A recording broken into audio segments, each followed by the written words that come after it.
ఇప్పుడు మేము ఫీల్డ్కి వెళ్ళినప్పుడు చాలామంది నానో డిఏపి వాడంటే అంటే ఒక బస్తా డిఏపి తయారు చేయడానికి గవర్నమెంట్కి కానీ ఏదన్నా ఏ కంపెనీ తయారు చేసిన మిగతా ఎరువులు పెరిగినా కానీ 2020 పెరుగుతుంది, 1026 పెరుగుతుంది, ఇవన్నీ పెరిగినా కానీ డిఏపి రేటు మాత్రం స్థిరంగా ఉండడానికి కారణం. సో రోజు రోజుకి మనం చూస్తున్నట్టయితే ఎరువుల యొక్క ధరలు మన కంట్రోల్లో లేకుండా పోతున్నాయి. దానికోసమని గవర్నమెంట్ ఆఫ్ ఇండియా ఏం చేసింది అంటే ఇక్కడ ఏమవుతుంది, మనం 100 కేజీల భాస్వరం వేసినట్టయితే మొక్క మనకు 20 నుంచి 25 కేజీల లోపలనే వాడుకోగలుగుతుంది, తీసుకుంటుంది. అవును, పూర్తిగా వాడుకోలేకపోతుంది.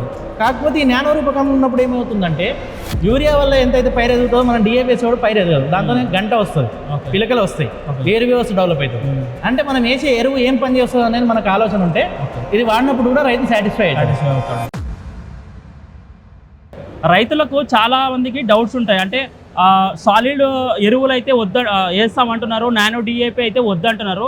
సార్ ఇక్కడే ఉన్నాడు, సార్కి అడుగుదాం అసలు నానో డిఏపి వల్ల రిజల్ట్ వస్తుందా లేదా అనేది. సార్ చెప్పండి సార్ మీరు. ఇప్పుడు మేము ఫీల్డ్కి వెళ్ళినప్పుడు చాలామంది నానో డిఏపి వాడంటే వద్దు, మేము మామూలుగా సాలిడ్ డిఏపి సంచుల్లో తెచ్చుకొని వేసుకుంటాము, దాని నుంచి మాకు రిజల్ట్ వస్తుంది అంటారు. దీనివల్ల నిజంగా రిజల్ట్ ఉంటుందా సార్? నమస్తే అండి అందరికీ. ముందుగా నేను వివరించాలనుకుంది ఏంటంటే ఇప్పుడు ఈ నానో టెక్నాలజీ అనేది మనకు మేజర్గా వచ్చింది ఎందుకు, బస్తా ఎరువుల మీద మనకు అంటే గ్రాన్యులర్ ఫర్టిలైజర్ కానీ కాంప్లెక్స్ ఫర్టిలైజర్ మనకు జనరల్గా ఏమవుతుందంటే మన దేశంలో తయారు కావు, తయారు చేసుకున్నాం దానికి కావాల్సిన ముడి సరుకు మనం ఇతర దేశాల నుంచి రష్యా, చైనా లాంటి దేశాల నుంచి మనం ఇంపోర్ట్ చేసుకొని ఇక్కడ ముడి సరుకును వాడుకొని మనము ఆ ఎరువులు అనేది తయారు చేసుకుంటాం. సో రోజు రోజుకి మనం చూస్తున్నట్టయితే ఎరువుల యొక్క ధరలు మన కంట్రోల్లో లేకుండా పోతున్నాయి. మీరు చూసుకున్నట్టయితే 2020 ఒక గత సంవత్సరం ఉన్న ధరకు ఇప్పటికి 300 రూపాయలు 400 రూపాయలు తేడా చూస్తున్నాం. అవును. సో ఇట్లాంటి తేడా గమనించినట్టయితే మనం ఏం చేయాలి, ఈ రోజు పెరుగుతున్న ధరలని మనం అరికట్టలేకుండా వాటిని కంట్రోల్ చేయలేని పరిస్థితి. దానికోసమని గవర్నమెంట్ ఆఫ్ ఇండియా ఏం చేసింది, నానో ఫర్టిలైజర్స్ ని ప్రమోట్ చేస్తా ఉన్నది.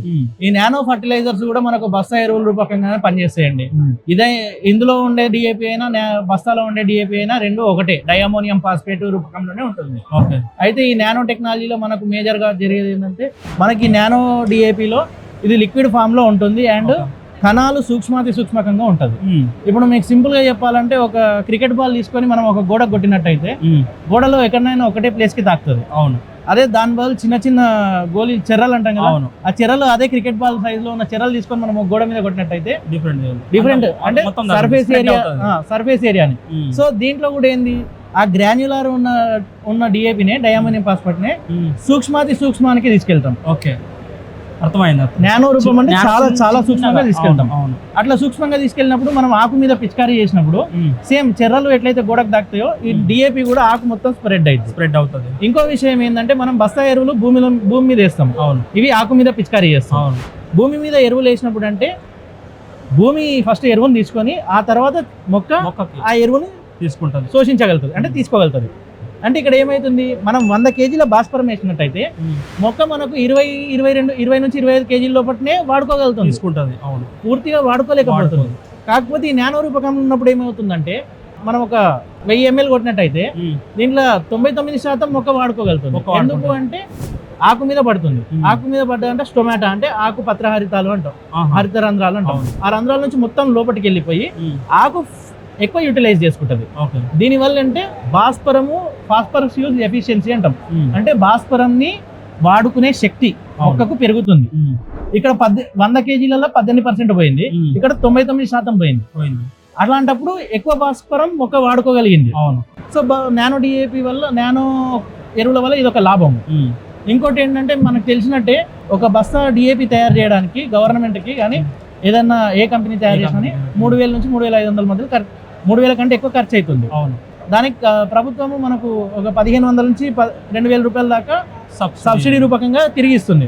అందుకు గాను 1350 రూపాయలే ఉంది డిఏపి. మిగతా ఎరువులు పెరిగినా కానీ 2020 పెరుగుతుంది, 1026 పెరుగుతుంది, ఇవన్నీ పెరిగినా కానీ డిఏపి రేటు మాత్రం స్థిరంగా ఉండడానికి కారణం సబ్సిడీ అలాగే గవర్నమెంట్ ఇస్తుంది. రేటు పెరుగుతున్నా 1350 గవర్నమెంట్ ఇవ్వగలుగుతుంది. దానివల్ల సబ్సిడీ భారం పెరిగిపోతుంది. ఆ సబ్సిడీ భారం కూడా తగ్గించుకున్నట్టయితే అదే డబ్బులు రైతులకు ఇంకో విధంగా యూజ్ అవుతాయి. ఇప్పుడు మిషనరీకు, ఎంఎస్పి అంటే మద్దతు ధర లభించడానికి, లేకపోతే రైతులకు ఏదైనా స్కీమ్ ఇవ్వడానికి, వేరే దాని మీద పెట్టుబడి పెట్టొచ్చు. అప్పుడు రైతుకు లాభం అవుద్ది. ఇప్పుడు ఈ డిఏపిని కూడా మొత్తంగా మానేయమని చెప్పట్లేదు. మనము ఒకవేళ 2 బస్తాలు వాడుతున్నట్టయితే అర బస్తా నుంచి ఒక బస్తా తగ్గించుకొని పైన ఒక బాటిల్ నానో డిఏపి పిచికారీ చేసుకోవాలి. దానివల్ల ఒక బస్తా తగ్గినట్టయినా కానీ ఒక రైతు ఒక బస్తా మానుకున్నా కానీ మనం పర్ క్యాపిటల్ యూసేజ్ లో చాలా తగ్గిపోతుంది, మనకు పెట్టుబడి అనేది తగ్గుతుంది. పెట్టుబడి ఇంకోటి రైతు దీన్ని పురుగుల మందుతో సహా కలిపి పిచికారీ చేసుకోవచ్చు. అప్పుడు దీన్ని పిచికారీ చేసుకునే ఖర్చు అనేది మనం లెక్క పెట్టాల్సిన అవసరం ఉండదు. ఎట్లా పురుగుల మందు పిచికారీ చేస్తాం, సో దీనికి అధికంగా ఖర్చు ఏం లేదు. అండ్ 1350 బస్తా, ఇది 600 రూపాయలు. అర బస్తాకి లెక్కేసుకున్నా మళ్ళీ ఇంకో 150-200 రూపాయలు రైతుకు మిగిలినట్టే. అండ్ భూమికి కూడా ఎటువంటి హానికరం ఉండదు. ఇప్పుడు ఈ బస్తా ఎరువులు వేసినప్పుడు భూమి కొంతవరకు పొల్యూట్ అవుతుంది. అండ్ పడ్డం కానీ అవుతుంది. అవును, ఇంకోటి కొంతవరకు మనకేంది అంటే భూమి పొల్యూట్ అవ్వడము, ఇంకోటి ఈ భాస్వరం అనేది నిల్వలు మిగిలిపోతాయి భూమిలో, అది మొక్కకు అందకుండా భూమిలోనే మిగిలిపోతుంది. అంటే మనం అనవైలబుల్ ఫాస్ఫరస్ అంటాం, గడ్డ కట్టకపోయింది అని అంటారు రైతులు. అది తీసుకోలేని పరిస్థితి, ఓన్లీ ఒక 18-20% మిగిలిపోతుంది. సో అలాంటి లాస్ లేకుండా దీనివల్ల యూటిలైజేషన్ ఎఫిషియన్సీ బాగుంటుంది. మొక్క 99% తీసుకుంటుంది దీని నుంచి. అవును, ఓకే. సో రైతు ఈ కోణంలో ఆలోచించి వాడుకున్నట్టయితే పర్యావరణాన్ని కాపాడుకోవచ్చు, ఆయన భూమిని చౌడు రాకుండా కూడా భూమిని కాపాడుకోవచ్చు. అండ్ ఫాస్ఫరస్ యూజ్ ఎఫిషియన్సీ పెంచుకున్నప్పుడు రిజల్ట్ సేమ్ గా ఉంటుంది రైతుకు. దీని నుంచి ఆయనకి పెట్టుబడి కూడా తగ్గుతుంది. ఇంకోటి పోల్చుకుంటే మేజర్గా డిఏపి విషయానికి వస్తే నేను చెప్తా, డిఏపి అనేది మొక్కలో వేరు వ్యవస్థ పెరగడానికి, వరిలో అయితే గంట పెరగడానికి, పిలకలు రావడానికి, పచ్చదనం రావడానికి హెల్ప్ చేస్తారు. రైతు యూరియా లాగానే డిఏపిని ఊహించుకుంటున్నాడు పైరు ఎదగాలని. అవునవును, యూరియా వల్ల ఎంతైతే పైరు ఎదుగుతుందో మనం డిఏపి వేసేవాడు పైరు ఎదగదు, దాంతోనే గంట వస్తుంది, పిలకలు వస్తాయి, వేరు వ్యవస్థ డెవలప్ అవుతుంది. అంటే మనం వేసే ఎరువు ఏం పని చేస్తుంది అనేది మనకు ఆలోచన ఉంటే ఇది వాడినప్పుడు కూడా రైతు సాటిస్ఫై అవుతాడు. కాకపోతే డిఏపి కొట్టి నాకు పైరు హైట్ పెరగలేదు అనే ఒక కాన్సెప్ట్ ఉంటే రైతుకి సాటిస్ఫాక్షన్ ఉండదు. అందుకే ఇది కొడితే దీని నుంచి రిజల్ట్ ఏమొస్తుంది అని రైతుకు అవగాహన ఉండాలి. అప్పుడే ఆయన సాటిస్ఫాక్షన్ అవుతాడు. అవును, మీరు చెప్పేది అంతే.